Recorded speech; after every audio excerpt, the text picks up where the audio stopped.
예성이가 초등학교 입학하고 첫 받아쓰기를 하고 왔습니다. 몇 점 받았을까요? 네, 빵점 받았습니다. 네, 그 당시에 대부분의 아이들이 선행학습이라고 해서 어릴 때부터 유치원도 다니고 학원도 다니면서 한글을 다 떼서 왔는데, 받아쓰기를 하면 대부분 친구들이 80점에서 100점 정도 이렇게 받아왔습니다. 근데 처음 딱 예성이가 받아쓰기를 했는데 빵점 받으니까 뭐 그때까지만도 괜찮았습니다. 원래 자존감이 좀 높은 아이거든요. 그래서 저희도 이제 그렇게 키우려고 노력을 했고, 그런데 이게 점점 빵점 받는 횟수가 많아지다 보니까 애가 점점 의기소침해지는 겁니다. 주변에 있는 친구들은 전부 다 80점, 100점 받으면서 서로 만나면 야, 너 몇 점 받았어? 오늘은 막 이야기하는데, 야, 나 오늘 100점 받았어, 이렇게 이야기하고 자랑을 하고 있는데 예성이가 여기 끼지를 못하는 거죠.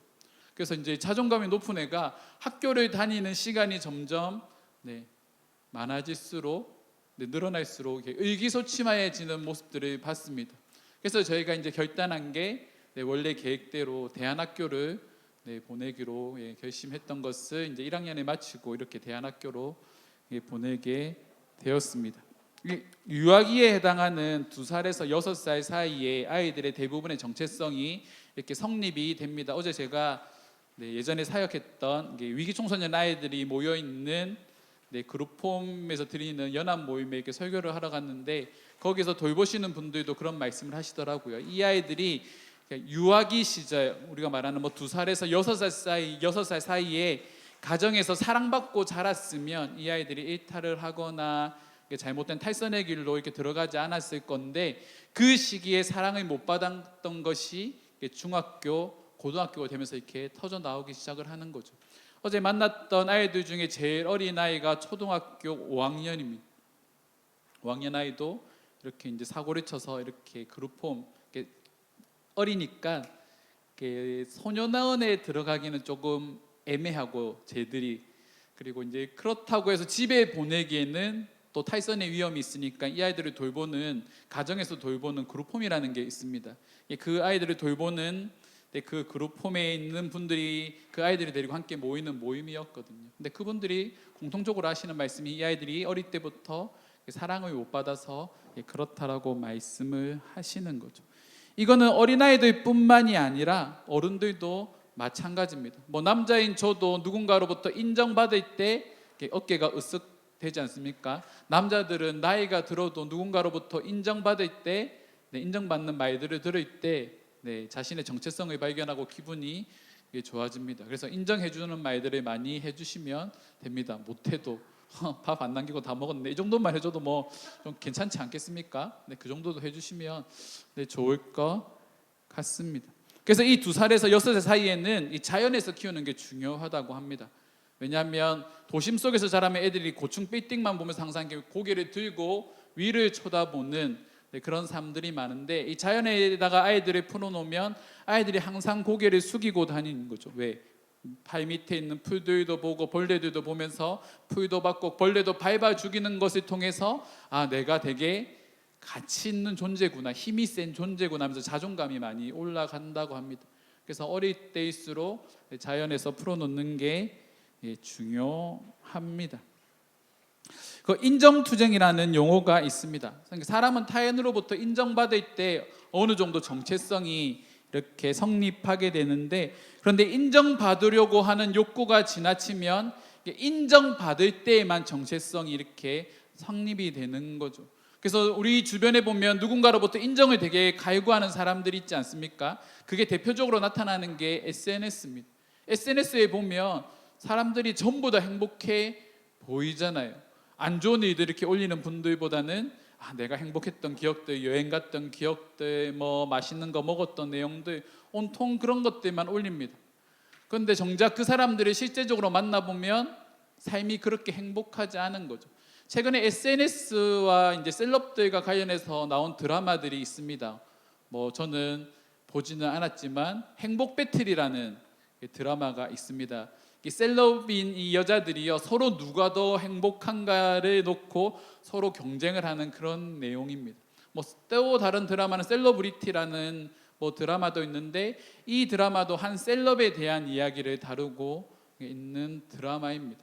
이만큼 사람들이 누군가로부터 인정받고 싶어 하는 거죠. 성경에 보면 그런 인물들이 참 많이 있습니다. 대표적인 인물이 초창기 때 모세의 모습에서도 모세가 이스라엘 백성들을 이렇게 구원하려고 스스로 마음 먹고 애굽 사람을 죽였는데 가만 난 이제 잘했어. 난 이제부터 애굽의 이스라엘의 영웅이 될 거야라고 생각하면서 어깨가 어쓱했는데 사람들이 너 살인자라고 말하면서 이제 도망자의 삶을 살아가지 않습니까? 또 이후에 보면 사울이도 왕도 그렇잖아요.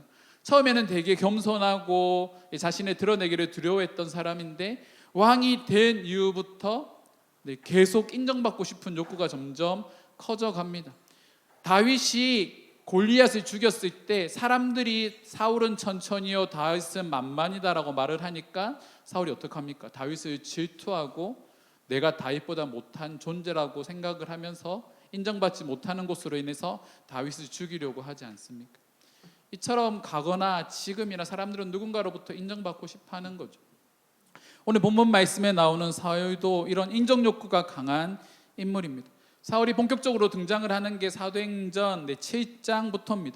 스데반의 사건, 스데반이 이제 순교하는 그 사건에 사울이 증인이 되어서 이 사람이 죽는 것이 순교당하 돌에 맞아 죽는 것이 당연합니다라고 증인이 되면서 이제 이 사울이라는 인물이 등장을 하게 되었는데 이 사울이 사도행전 9장에 보면 이 스데반의 순교 위에 더 자신을 드러내기 시작을 합니다. 그런데 어떤 모습으로 자신을 드러내기 시작하냐면 우리 9장 1절 2절 말씀 보겠습니다.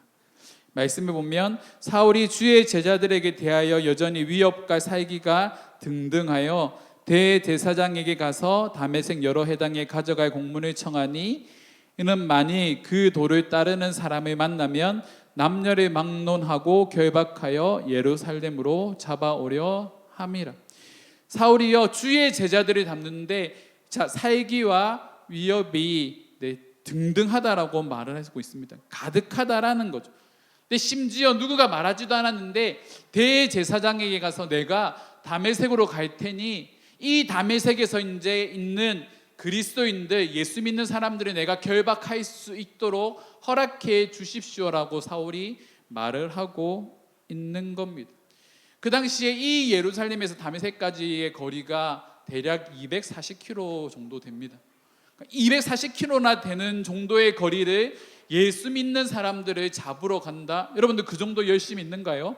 나에게 내가 어떤 도에 빠졌는데 어떤 이 도를 전하기 위해서 자기가 가지고 있는 신념을 이렇게 그 사람에게 전하거나 아니면 그 사람을 설득시키기 위해서 여러분들 이 정도의 먼 길을 갈 마음이 있으십니까?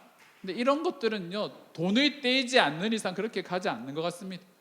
돈 액수가 되게 커서 10만 원, 20만 원 정도면 저는 차비가 더 드니까 240km 이렇게 가지 않습니다. 근데 이 돈이 1,000만 원, 2,000만 원, 3,000만 원 넘어가시면 여러분 가시겠습니까? 안 가시겠습니까? 당연히 그 사람이 거기 있는 걸 알면 찾아가겠죠.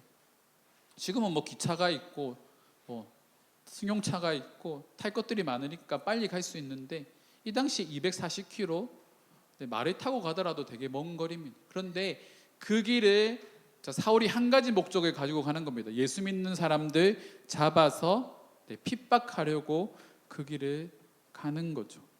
왜 그렇게 했을까요? 사울은 거기서부터 자기의 정체성을 찾기 시작한 것 같습니다.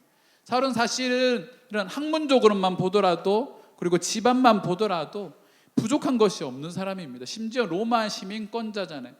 소위 말하는 그 당시에 유대인들 중에서 스펙을 쌓고 싶은데 어느 정도 신분의 한계가 있으니까 많은 것들을 쌓지는 못하지만 사울은 자신이 쌓을 수 있는 모든 스펙들을 다 가지고 있는 사람입니다.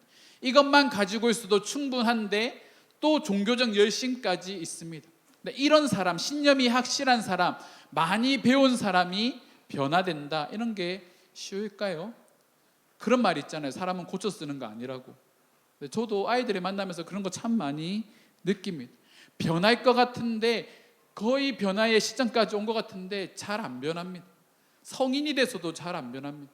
심지어 가정을 꾸렸는데도 잘 변하지 않습니다. 왜 안 변할까요? 그만큼 사람이 변화되는 건 기적에 가까운 일이죠. 그런데 오늘 본문 말씀에 보면 이런 사울이 회심하게 되는 사건을 기록하고 있습니다. 다메섹으로 가던 도중에 사울이 하늘로부터 강한 빛을 경험하게 됩니다. 그 빛이 얼마나 강하던지 사울은 그 빛을 보는 순간 바닥에 엎드리게 되는 거죠. 그때 한 음성이 들립니다. 우리 4절 말씀에 보면 어떤 음성이 들리냐면 사울아 사울아 내가 어찌하여 나를 박해하느냐. 그 당시 사람들은요, 모르는 사람이 자신의 이름을 누군가 부른다 하면 그 사람은 특별한 존재라고 생각을 했습니다. 특별한 능력을 가진 사람만이 모르는 사람의 이름을 부를 수 있는 거죠. 그런데 사울의 이름을 누군가가 부르고 있습니다. 근데 그 부르심 앞에 뒤에 붙는 수식어가 뭡니까? 내가 어찌하여 나를 박해하느냐. 신적인 존재가 자신의 이름을 부르고 있는데 심지어 자신을 박해했다라고 말하는 거죠. 그래서 이어지는 사울의 대답이 뭡니까? 주여 누구시니까? 이 주여라는 말이 이제 이 원문에 보면 키리에라고 되어 있는데 우리가 잘 알고 있는 키리오스 주님이라는 말입니다. 그럼 이 주님이라는 말을 그 당시에 누구한테 썼느냐? 황제들한테 쓰는 거죠. 황제는 그 당시에 모든 사람의 주인이고 신적인 존재입니다. 신인 존재인 거죠. 그 신인 존재에게만 쓰는 이 주님이라는 단어를 표현을 사울이 지금 쓰고 있는 거죠. 사울은 본능적으로 알았을 겁니다. 빛의 모습으로 오셔서 자신의 이름을 부르는 그 사람이 특별한 존재라는 거예요. 그런데 충격적인 대답을 듣는 거죠. 뭐라 말합니까? 나는 내가 박해하는 예수라. 자기는 지금 예수 믿는 사람들, 예수의 도를 믿는 사람들을 잡아들이기 위해서 다메섹으로 가고 있는데, 근데 그 다메섹으로 가는 도중에 만났던 자신에게 말하고 있는 인물이 누구냐면 자신이 박해하는 예수, 이 사울이 부정하고 있는 하나님이라고 받아들일 수 없는 메시아로 받아들일 수 없는 그 존재인 예수가 지금 자신 앞에서 말을 하고 있다라는 겁니다. 이 말 앞에, 이 예수님의 부르심 앞에 사울은 지금까지 쌓아왔던 자신의 모든 세계가 무너졌을 겁니다. 어느 순간부터 자신이 살아가는 이유, 자신을 드러내기 위해서 예수 믿는 사람들의 핍박함으로 나는 하나님이 이렇게 잘 섬기고 있어라고 드러내고 싶어 했던 그 사울의 이 삶이 이 예수님의 말 한마디 앞에, 네가 나를 박해하고 있다라는 그 한마디 앞에 완전히 무너지게 되는 거죠. 이 사건 이후에 눈이 멀게 되고 사흘 동안 보지 못하고 먹지도 못하고 마시지도 못하면서 사울은 어떤 생각을 했을까요? 여러분들은 이 상황이면 어떤 생각들을 했었을 것 같습니까? 우리가 뭔가 큰 깨달음이 오면 거기에 완전히 몰입을 하게 됩니다. 저도 인격적으로 예수님을 만났을 때 제일 먼저 한 것이 뭐냐면 성경을 미친 듯이 읽었습니다. 그냥 아침부터 저녁까지 시간만 있으면 계속해서 성경만 읽었습니다. 예수님이 인격적으로 만났을 때의 그 체험이 너무나도 강렬해서 이 예수를 알고 싶은 마음에 계속해서 이제 성경을 읽기 시작을 하는 거죠. 아마도 사울은 그런 시간들을 가졌지 않았나 생각합니다. 곰곰이 생각해보겠죠. 자신이 살아왔던 삶과 자신이 이 다메섹으로 가던 도중에 만났던 그 예수님이라는 그 존재, 사람들 사이에 퍼져 있는 소문은 이 예수는 죽었습니다. 십자가에 못 박혀 죽었는데 그 십자가에 못 박혀 죽은 예수가 자신 앞에 나타났다. 이 사건만으로도 바울은 큰 충격을 받았을 거고, 어쩌면 이 시간들을 통하여서 자신이 배워왔던 그 학문들과 구약의 메시지, 메시아에 대한 그 예언의 메시지들이 이렇게 퍼즐이 맞춰지기 시작하면서 그 내용들이 예수에 대해서 말하고 있다라는 것을 사울이 깨닫는 그런 시간이 되었을 겁니다. 그리고 이 사건 이후에 사울이 조금씩 변화되기 시작을 하는 거죠. 예전에 아이들을 돌보면서 그런 생각을 했습니다. 내가 저 아이들 열심히 돌보면 저 아이들 언젠가 변할 거야 라고 생각해서 진짜 밤이나 낮이나 새벽이나 이 아이들을 쫓아다니면서 정말 최선을 다해 이 아이들을 돌봤습니다. 그런데 어느 순간 이 아이들이 변하기 시작을 했습니다. 가출했던 아이들이 집 돌아가고, 부모와의 관계가 완전히 깨어졌던 아이들이 부모와의 관계가 회복되어지고, 학교 안 가던 아이들이 학교로 돌아가고 저한테 고맙다고 찾아와서 이렇게 인사하는 그런 친구들이 있었습니다. 변화됐구나, 다 됐구나, 내가 이렇게까지 만들었구나, 그런 생각들도 했습니다. 근데 시간이 지나서 지금 되돌아보니까 그렇게 변화됐다고 생각했던 아이들이 여전히 제자리 걸음 있는 아이들이 많이 보게 됩니다. 하지만 그 중에서도 변화된 아이들이 있습니다. 근데 그 변화된 아이들의 특징이 뭐냐면 그들 가운데 예수 그리스도 복음이 심겨진 아이들은 변화되었다라는 거죠. 사람의 능력으로 사람을 변화시킬 수 없습니다. 하지만 사람을 변화시킬 수 있는 한 가지가 있는데 바로 복음을 받아들이는 것. 예수 그리스도를 믿는 사람들은 변화되어지게 된다라는 겁니다. 그것이 우리에게 예수가 필요한 이유입니다. 그래서 바울은 그런 고백을 하는 거죠. 변하지 않을 것 같은 신념에 가득 차 있는, 잘못된 신념에 가득 차 있던 이 바울이 변화된 것을, 자신이 스스로 회심하게 된 것을 경험했을 때, 자, 바울은 로마서 1장 16절에서 이와 같은 고백들을 합니다. 내가 복음을 부끄러워하지 아니하노니 이 복음은 모든 믿는 자에게 구원을 주시는 하나님의 뭐가 됩니까? 능력이 됨이라. 이 복음을 부끄러워하지 않는다고 말합니다. 이 복음이요 모든 믿는 자에게 구원을 주신다고 말을 하는 거죠. 유대인들이 생각하기에 이 복음은요, 이 구원은 유대인들에게만 해당되는 구원인데, 하나님께서 이 사울을 부르실 때 내가 이방인의 빛으로 너를 불렀다라고 말씀하시면서 이 사울이 헬라인 유방인들이죠. 이방인들에게 복음을 전하기 시작했는데 이 복음으로 인해서 헬라인들이 변해가는 모습들이 바울이 눈으로 목격을 하게 됩니다. 그리고 깨닫게 된 거죠. 이 복음은 모든 믿는 자에게 유대인이나 헬라인이나 그리고 저와 여러분들까지 모든 사람들을 변화시킬 수 있는 능력이 있다는 것을 바울이 깨닫기 시작합니다.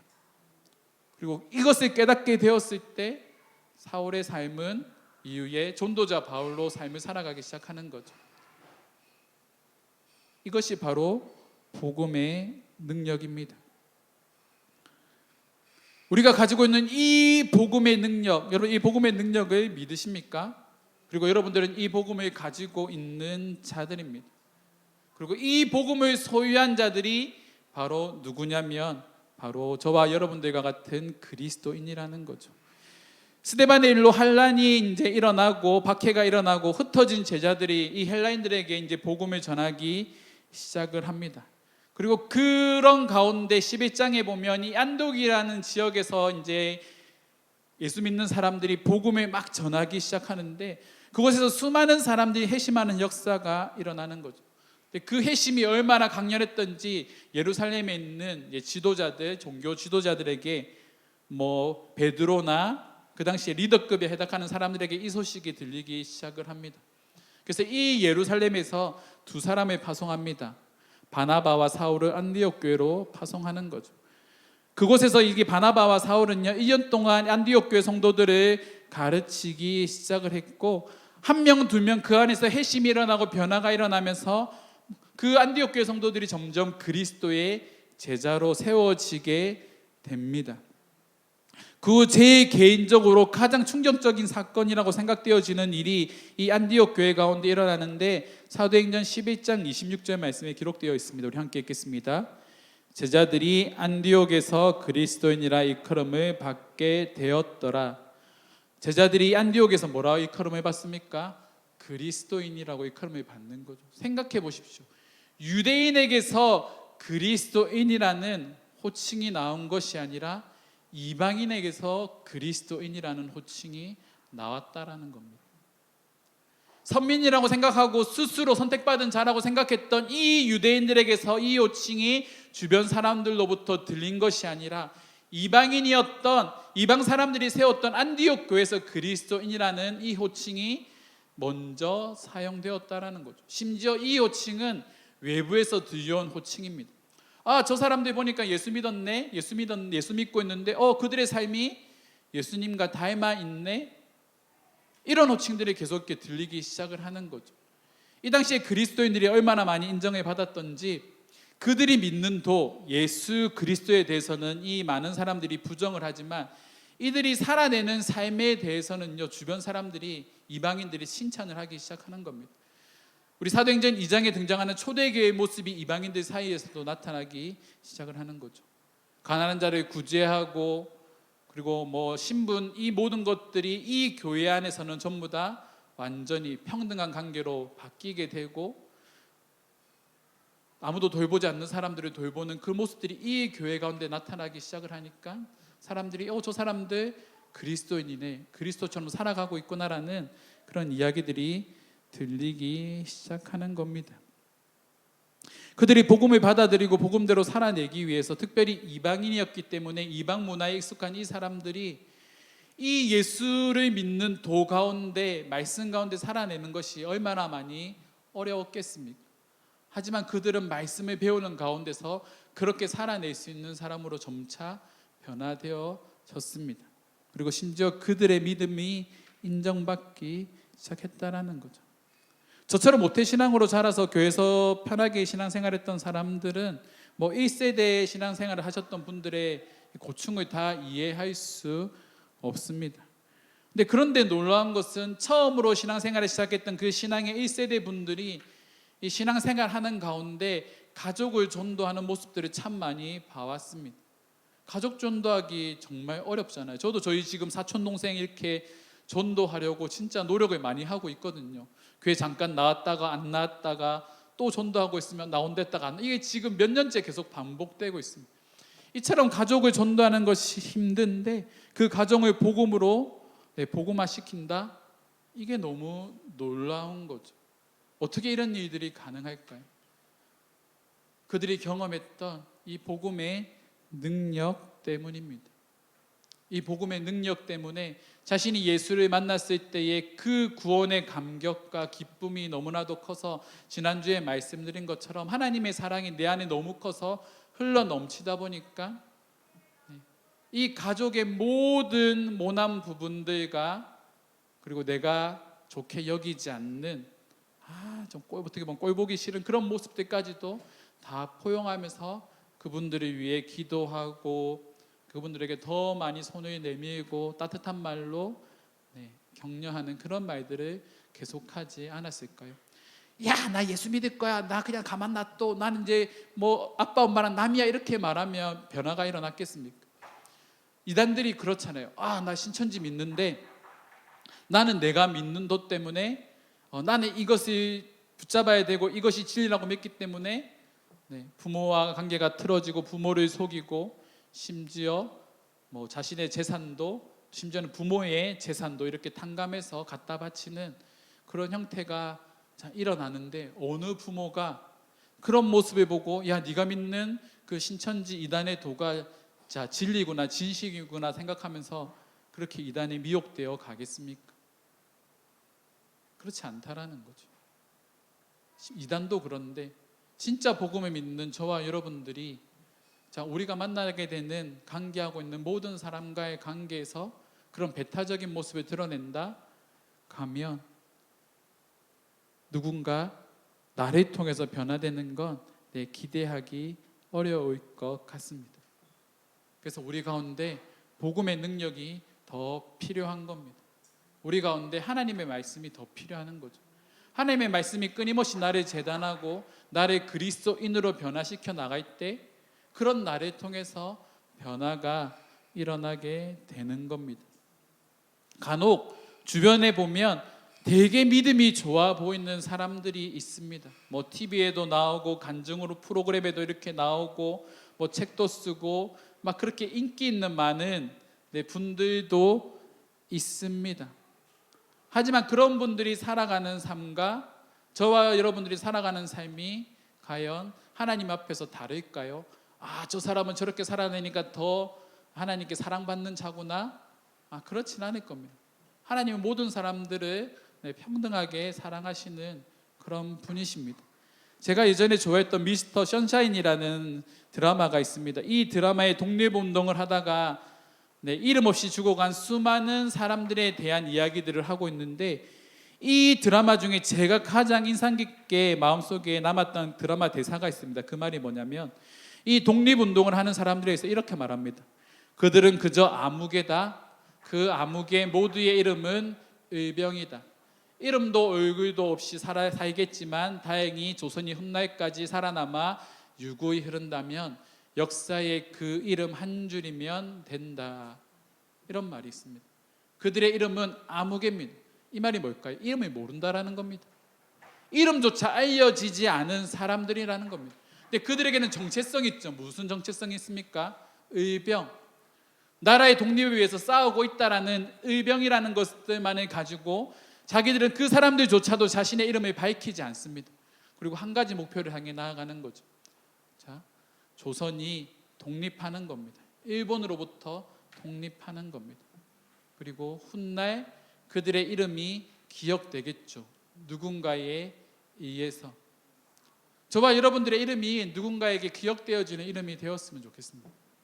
아, 저 사람 진짜 예수 잘 믿는 사람이었는데, 아, 저 사람 진짜 선한 영향력을 많이 끼치는 사람이었는데, 모든 사람들이 아는 그런 사람이 아니라 나를 기억해주는, 나를 한 사람의 그리스도인으로, 예수를 정말 잘 믿는 사람으로 기억해주는 한 사람이라도 있다면 저와 여러분들의 삶은 성공한 삶이라고 생각을 합니다.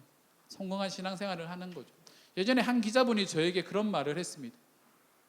제가 사역하는 이야기들을 듣고 기사를 써주겠답니다. 왜 그런가요? 라고 이렇게 대화를 이어가고 있는데 저에게 그런 말을 했습니다.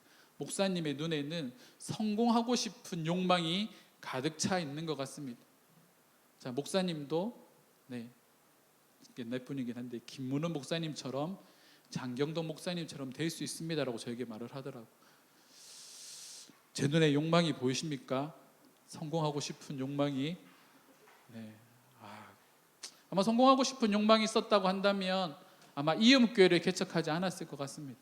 왜냐하면 부교육자 사역만 하더라도 많이 인정받고 있었는데, 근데 왜 또 이렇게 위기 청소년 아이들 데리고 교회를 개척해갖고 진짜 안 들을 소리 다 들으면서 막 그렇게 하면서 지금까지 왔고, 앞으로도 아마 그런 길들을 걸어가겠지만, 우리에게 필요한 말은 그런 말인 것 같습니다. 우리는 무명한 자 같으나 유명한 그리스도인이 되었으면 좋겠습니다. 우리에게 있는 한 가지 목표, 그 예수 그리스도의 복음. 이후에 사울이 바울이라는 이름으로 살아갈 때에 이방인에게 복음을 전하는 사람으로 살아갔던 것처럼 저와 여러분들도 이런 분명한 정체성을 가지고 하나님의 복음을 전하는 한 사람의 아무개가 되어서 우리의 삶 가운데서 그렇게 살아내는 삶이 되었으면 좋겠습니다. 때로는 그런 생각들도 하겠죠. 내가 이제 예수 안 믿고 그냥 내 마음대로 살고 싶다, 그냥 자유를 누리고 싶다, 그렇게 생각하면서 이제 할 거 다 하고 주일에는 예배 오는 그런 사람들도 있을 겁니다. 그런데 한 책에서 그런 내용을 봤습니다. 물고기는 바닷속에서 자유를 누리며 마음껏 헤엄칠 수 있지만 물 밖으로 나오면 금방 죽어버린다. 우리는 물 안에서 살아갈 때 이 물고기가 자유로운 것처럼 우리가 그리스도 안에서 살아갈 때 우리는 참된 자유함을 누릴 수 있는 존재입니다.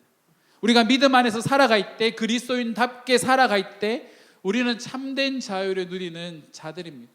그래서 우리는 그리스도 안에 머무는 것이 중요하죠. 그리고 그 그리스도 안에 머물기 위해서 내 안에 하나님의 말씀과 이 복음에 대한 능력을 믿는 믿음이 저와 여러분들에게 중요합니다. 그래서 우리 안에 확신이 있어야 되는 거죠. 여러분들이 믿고 있는 이 예수 그리스도가 세상을 변화시키는 능력이 있음을 기억하는 저와 여러분들이 되기를 주님의 이름으로 축원합니다. 말씀을 정리하겠습니다. 예전에 한 만화에서, 우리가 여러분들도 잘 알고 있는 원피스라는 만화에서 한 인물이 그런 말을 합니다. 죽어가는 가운데 그런 고백을 합니다. 사람이 죽는 것은 누군가의 기억으로부터 지워질 때다. 누군가 죽는 것은 누군가가 나를 기억하지 못하는 것이 진정으로 죽음을 맞이하는 때라고 말합니다. 저와 여러분들과 우리 이음교회는 누군가에게 믿음의 교회, 믿음의 성도로 기억되어지는 그런 자들이 되기를 소망합니다. 그런 자들이 되기 위해서 여러분들이 가지고 있는 복음의 능력을 믿으십시오. 그리고 이 복음의 능력을요, 여러분들 주변 사람들에게 계속적으로 흘려보내시기 바랍니다. 내 안에 갇혀있는 복음이 아니라 세상을 변화시키는 복음으로 이 복음을 사용하십시오. 그때 놀라운 역사가 일어나게 될 것입니다. 그리고 그 중심에 저와 여러분들이 있기를 원합니다. 이 시간 우리 함께 기도하며 나아갈 때 이런 기도를 드리며 나아갑시다. 하나님, 나를 통해서 이 복음의 능력이 흘러가기를 소망합니다. 변하지 않을 것 같은 사람들을 변화시키는 이 예수 그리스도의 복음, 이 복음의 능력이 내 안에 갇힌 복음이 아니라 주변 사람들에게 흘러가는 복음이 되게 하여 주시고, 내가 변했던 것처럼 나를 통해서, 내가 전하는 복음을 통해서 많은 사람들이 변화되어지게 되는 놀라운 역사가 일어나게 해달라고 우리 함께 기도하며 나아가도록 하겠습니다. 함께 기도하시겠습니다.